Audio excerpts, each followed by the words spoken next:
नमस्कार, स्वागत है आपका ओमान न्यूज़ हिंदी में एक बार फिर से। सुप्रीम कमेटी ने बहुत बड़ी अनाउंसमेंट की है कि ओमान से बाहर जो भी श्रमिक हैं और वो ओमान अभी तक नहीं आ पाए हैं और उनका वर्क परमिट एक्सपायर हो गया है, तो 1 जून 2020 से लेकर यानी पिछले साल 1 जून से लेकर इस साल आने वाले 31 दिसंबर 2021 के बीच में यदि आपका वर्क परमिट एक्सपायर हो जाता है तो बिना किसी अतिरिक्त शुल्क के फ्री ऑफ कॉस्ट इसको रेन्युअल कराया जाएगा। सुप्रीम कमेटी ने सभी व्यवसायों कंपनियों का जो लाइसेंस एक्सपायर होने वाला है या फिर हो चुका है 1 जून 2020 से 31 दिसंबर 2021 के बीच में, यदि किसी कंपनी का जो लाइसेंस एक्सपायर होगा तो उसको फ्री ऑफ कॉस्ट बिना किसी अतिरिक्त शुल्क के, बिना किसी जुर्माने के रेन्युअल किया जाएगा। प्रवासियों के लिए बहुत बड़ी अपॉर्चुनिटी है, क्योंकि कंपनियों को जब ये पता होगा कि आपके वर्क परमिट के रेन्युअल कराने के लिए हमें कोई पैसा नहीं लग रहा है तो आपको कंपनियां फिर से जॉब पे बुलाएंगी। बशर्ते इस समय जो फ्लाइटों का किराया ज़्यादा है तो हो सकता है 1-2 महीने बाद नवंबर या दिसंबर के समय में जो फ्लाइटों का किराया नॉर्मल होगा। मिनिस्ट्री ऑफ हेल्थ ने पिछले 24 घंटों का आंकड़ा जारी करते हुए बताया कि ओमान में 22 नए कोविड मरीज सामने आए हैं और किसी की भी कोविड से मृत्यु नहीं हुई है। लगातार ये 5वां दिन है कि सल्तनत में किसी की भी मृत्यु नहीं हुई है कोविड संक्रमण से, और ओमान में दर्ज कुल मामलों की संख्या 3,03,512 हो गया है। मरने वालों का आंकड़ा 4,093 को क्रॉस कर गया है। मंत्रालय ने बताया कि 388 लोग पिछले 24 घंटे के अंदर रिकवर हो चुके हैं और रिकवरी रेट सल्तनत में 2,94,742 है, यानी 97% के आसपास रिकवरी रेट दर्ज की गई है। हॉस्पिटल्स में केवल 46 लोग एडमिट हैं, जिसमें से 23 लोग आईसीयू में भर्ती हैं। पिछले 24 घंटे के अंदर 5 व्यक्तियों को हॉस्पिटल में इलाज कराने के लिए ले गए। मंत्रालय ने बताया कि हाल के दिनों में कोविड-19 संक्रमण में अविश्वसनीय सुधार हुआ है। बहुत बड़ा अचीवमेंट है, खास करके ओमान में जिस तरह से संक्रमण रेट कम हो रही है, मौत का सिलसिला धीरे धीरे शून्य होता दिख रहा है। मंत्रालय ने नागरिकों एवं निवासियों से जो जरूरी उपाय हैं, जो एहतियात उपाय हैं, उसको फॉलो करने में कोई ढिलाई नहीं बरतने का आग्रह किया है कि आपके पास यदि मास्क नहीं है, मास्क पहनिए, हाथ धोइए, सोशल डिस्टेंसिंग रखिए, और हाँ, आप घर से बाहर निकलते हैं तो कोविड-19 वैक्सीनेशन का सर्टिफिकेट लेकर के भी जरूर जाइए, क्योंकि सार्वजनिक जगहों पे वैक्सीनेशन वाले लोगों को ही जाने की परमिशन दी जा रही है। रॉयल हॉस्पिटल ने एक अपडेट जारी किया है कि अब पिछले 18 महीने में आज पहला ऐसा दिन है कि रॉयल हॉस्पिटल में कोविड संक्रमित एक भी रोगी एडमिट नहीं है, और बुधवार को लास्ट पेशेंट कोविड से जो संक्रमित थे वो रिकवर होकर अपने घर चले गए हैं, जो कि बहुत बड़ी अचीवमेंट है।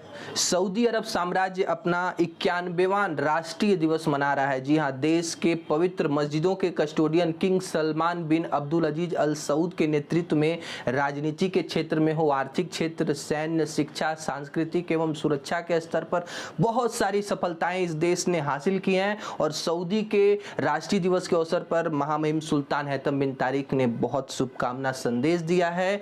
मस्कट नगर पालिका ने मुत्रा में एक घर के ऊपर छापा मारा है और इस घर में अवैध रूप से बिना किसी लाइसेंस के सोने के व्यापार से जुड़ी गतिविधियां हो रही थी, और इन सभी सामान को जब्त कर लिया गया है और इस कारोबार में शामिल व्यक्तियों को भी गिरफ्तार कर लिया गया। देखिए, जो भी काम आप करें, जो भी काम करने के लिए आप कहीं देश में जाएं, खासकर ओमान में, तो आप जिस काम को करने के लिए आ रहे हैं उसका लाइसेंस बनता है, उसका वर्क परमिट बनता है, तभी आप उस काम को कर सकते हैं। अन्यथा अगर आप बिना किसी लाइसेंस के कोई काम करेंगे तो ये गैर कानूनी माना जाता है। और इस ओमान में एक व्यक्ति ने 5 लोगों को चाकू मारकर उसकी हत्या कर दी, और ऐसी खबर ओमान के सोशल मीडिया पे काफी फेमस हो रही है, बहुत वायरल हो रही है। और रॉयल ओमान पुलिस ने इसके ऊपर सफाई देते हुए कहा है कि देखिए, इस तरह की खबरों के ऊपर कोई भी सच्चाई नहीं है, ऐसा कहीं कोई क्राइम ओमान में नहीं हुआ। अगर हुआ होता तो रॉयल ओमान पुलिस इस पर तुरंत कार्रवाई करती। ये पूरी तरह से मिथ्या है, ये पूरी तरह से झूठ है, तो इसको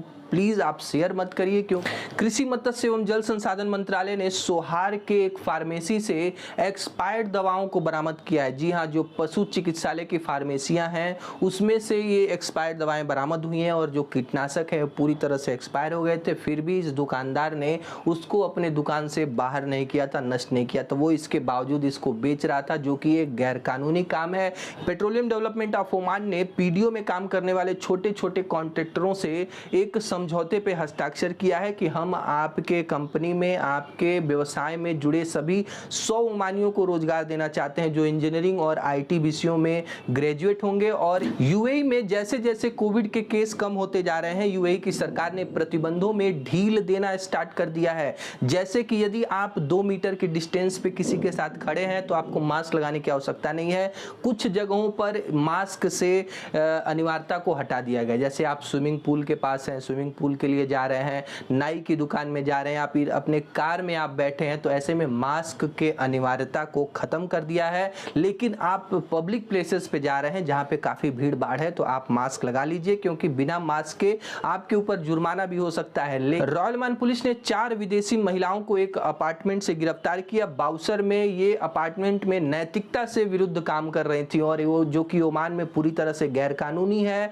आपको भी इन सब कामों से दूर रहना चाहिए और इन चारों विदेशियों को गिरफ्तार करके जो निवास कानूनों के उल्लंघन के रूप में इनके ऊपर कार्रवाई की जा रही है। भारत के केंद्रीय स्वास्थ्य मंत्रालय ने पिछले 24 घंटे में 31,923 नए कोविड मामले दर्ज किए हैं और 282 लोगों की दुखद मृत्यु हुई है। भारत में एक्टिव केस इस समय 3,01,604 ही बचे हैं और जो टोटल मृत्यु हुई है वो 4,46,050 हुई है और टोटल जो वैक्सीनेटेड लोगों की संख्या 83 करोड़ 39 लाख के पार पहुंच चुकी है। पिछले 24 घंटे के अंदर 71,38,000 लोगों को वैक्सीनेट किया गया है। देखिए फ्रेंड्स, आज के लिए बस इतना ही। वीडियो कैसा लगा लाइक करके जरूर बताएं और चैनल पे नए हैं तो प्लीज सब्सक्राइब कीजिए ताकि ओमान से जुड़ी हर अपडेट आप तक सबसे पहले पहुंचे। मिलते हैं अगले वीडियो में, तब तक अपना और अपनों का ख्याल रखिए। नमस्कार।